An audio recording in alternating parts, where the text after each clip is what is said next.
Assalamualaikum warahmatullahi wabarakatuh. Alhamdulillahirabbil alamin. Wa bihi nasta'inu ala umuri waddin. Wassalatu wassalamu ala asyrafil anbiya'i wal mursalin sayyidina wa habibina wa maulana Muhammadin wa ala alihi wa sahbihi ajma'in, amma ba'du.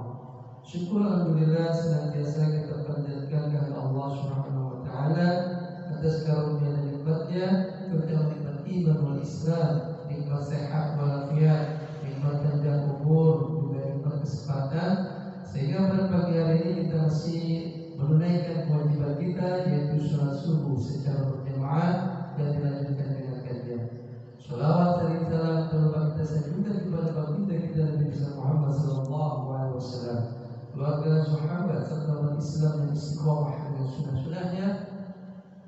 Mudah-mudahan kita dapat mengamalkannya dan mendapatkan syafaat di yaumil qiyamah nanti. Amin ya rabbal alamin. Jemaah sholat subuh yang Allah, kita akan lanjutkan kajian kita pada pagi hari ini dengan tema adakah bid'ah hasanah? Setiap bid'ah adalah tercela. Inilah yang masih diragukan oleh sebagian orang. Ada yang mengatakan bahwa tidak semua bid'ah itu sesat, ada pula bid'ah yang baik atau bid'ah hasanah. Untuk menjawab sedikit kerancuan ini, kita akan menyimak beberapa dalil untuk menjelaskan hal ini. Dalil dari As-Sunnah diriwayatkan dari Jabir bin Abdullah radhiyallahu anhuma, beliau berkata, jika Rasulullah SAW berkhutbah, matanya memerah, suaranya begitu keras dan kelihatan begitu marah, seolah beliau adalah seorang panglima yang meneriak pasukan, hati-hati dengan serangan musuh di waktu pagi dan waktu sore. Lalu beliau SAW bersabda, jarak antara putusanku dan hari kiamat adalah bagaikan dua jari ini. Beliau SAW berisyarat dengan jari tengah dan jari telunjuknya. Lalu beliau SAW bersabda, amma ba'al, sesungguhnya sebaik-baik perkataan adalah kitabullah dan sebaik-baik petunjuk adalah petunjuk Muhammad SAW. Sejelek-jelek perkara adalah yang diada-adakan atau bid'ah, dan setiap bid'ah adalah sesat. Hadis riwayat Muslim nomor 867. Dalam riwayat An-Nasai dikatakan, setiap kesesatan tempatnya di neraka. Hadis ini dikatakan sahih oleh Syekh Al-Albani di Sahih wal Dhaif Sunan An-Nasai.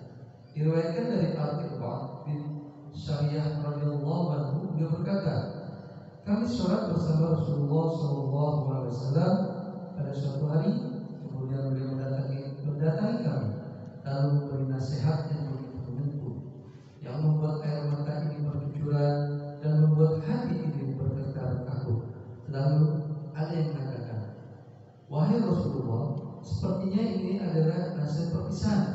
Lalu apa yang engkau akan wasiatkan kepada kami? Nabi SAW bersabda, aku wasiatkan kepada kalian untuk bertakwa kepada Allah, tetap mendengar dan taat walaupun yang memimpin kalian adalah budak. Walaupun yang memimpin kalian adalah budak Habsyi.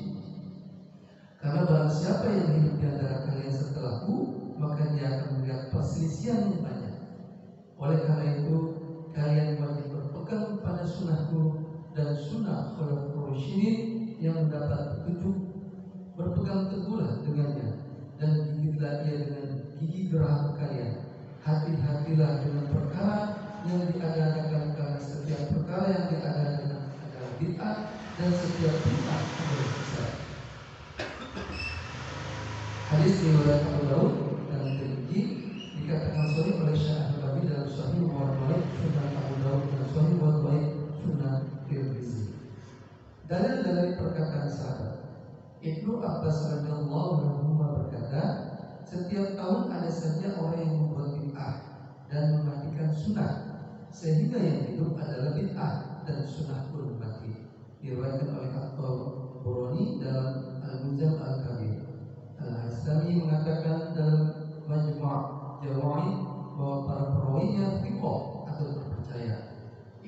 Mas'ud radhiyallahu berkata, ikutilah petunjuk Nabi Shallallahu Alaihi Wasallam, janganlah membuat bid'ah, karena sunnah itu sudah cukup bagi kalian. Semua bid'ah adalah sesat. Diriwayatkan oleh At-Tabrani.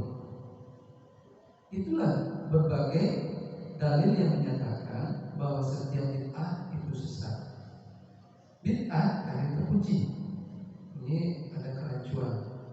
Kerancuan yang sering ditemukan oleh sebagian orang bahwa tidak semua bid'ah itu sesat. Namun ada sebagian yang terpuji, yaitu bid'ah hasanah. Memang diakui bahwa sebagian ulama ada yang mendefinisikan bid'ah secara istilah dengan mengatakan bahwa bid'ah itu ada yang tercela dan ada yang terpuji, karena bid'ah menurut beliau adalah segala sesuatu yang tidak ada di masa Nabi Shallallahu Alaihi Wasallam.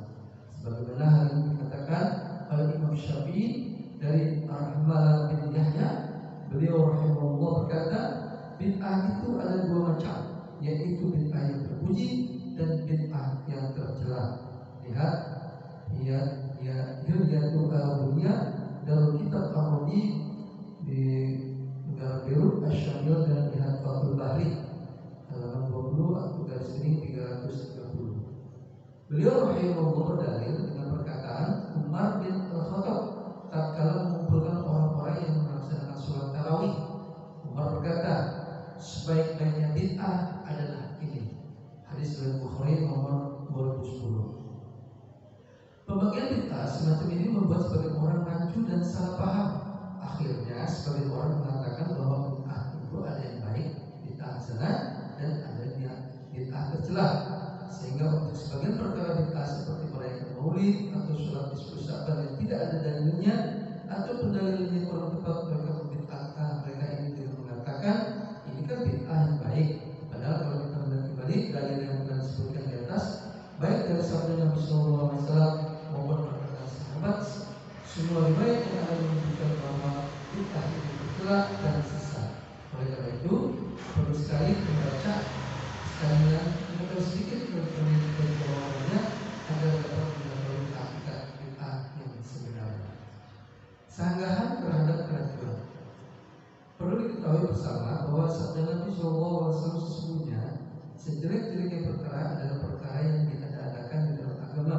Setiap bid'ah adalah sesat dan setiap kesesatan adalah neraka, serta peringatan beliau terhadap perkara yang diada-adakan dalam agama.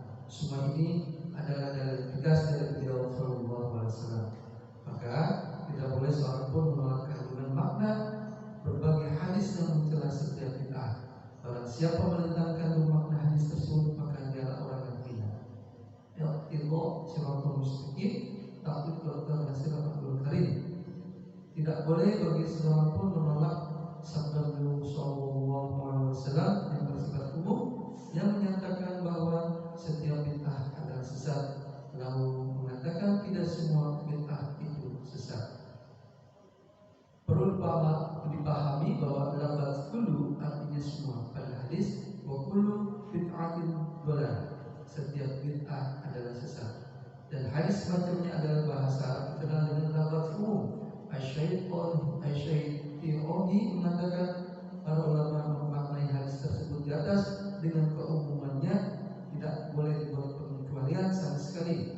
Oleh karena itu tidak ada dalam hadis tersebut yang menunjukkan ada yang bid'ah yang baik. Mungkin dari ilmu usul bid'ah halaman 91 Darul Arwayah. Inilah yang dipahami oleh para sahabat generasi terbaik umat ini. Mereka menganggap bahwa setiap bid'ah itu sesat, walaupun sebagian orang menganggapnya baik. Abdullah Umar radhiyallahu anhu berkata, setiap bid'ah adalah sesat, walaupun manusia menganggapnya baik. Alhamdulillah, ini cukup panjang pembahasannya dan perlu penjelasan lebih detail lagi karena memang berkaitan dengan berbagai macam ditinjau dari ilmu lain. Karena ini hanya sebatas sedikit penggambaran mengenai tentang bid'ah. Namun dalam hal ini karena memang sifatnya ini lebih kepada ilmu yang harus lebih mendalam, oleh karena itu kami mohon pembahasan ini sebatas hanya stimulan kesimpulan bahwa pengertian bid'ah ini kita perlu tahu, jangan sampai di masyarakat kita bahkan mungkin diri kita melakukan hal yang tidak sesuai dengan tuntunan baginda Nabi besar Muhammad SAW. Di tengah masyarakat kita mungkin masih banyak selain berkaitan dengan ibadah, mungkin dengan tradisi-tradisi yang masih ada bahkan masih dijalankan. Ini merupakan satu kebiasaan yang mungkin bukan dilakukan oleh baginda Nabi Muhammad SAW, dan tentunya bagi kita sendiri, saya secara pribadi mungkin masih perlu banyak belajar, dan apa yang kami sampaikan ini mudah-mudahan terus menjadikan bahan untuk terus meningkatkan keingintahuan kita terhadap ilmu agama kita, karena bagaimanapun juga segala sesuatu yang berkaitan ibadah ini harus kita pelajari dan harus kita ketahui. Jangan sampai hanya sekedar ikut-ikutan. Nah, ini yang bahaya. Jadi mengikuti ibadah yang kita dengan ilmu ini justru lebih berbahaya. Oleh karena itu, harapan kami sebagai pengurus DKM Al-Ikhlas, apa yang kita sampaikan setiap hari di setelah sholat subuh ini merupakan dalam upaya kita untuk memberikan pencerahan. Mungkin ada sesuatu hal yang kurang dari kami, alangkah baiknya kita bisa berkumpul bersama sekaligus bisa mengkaji bersama-sama sehingga bisa saling tahu, dan disinilah letak bagaimana kebersamaan ini bisa terwujud dalam rangka menguatkan kita sebagai umat Islam. Demikian yang dapat kami sampaikan. Mohon maaf atas segala kekurangannya. Wabillahi taufiq wal hidayah. Wassalamualaikum warahmatullahi wabarakatuh. Waalaikumsalam.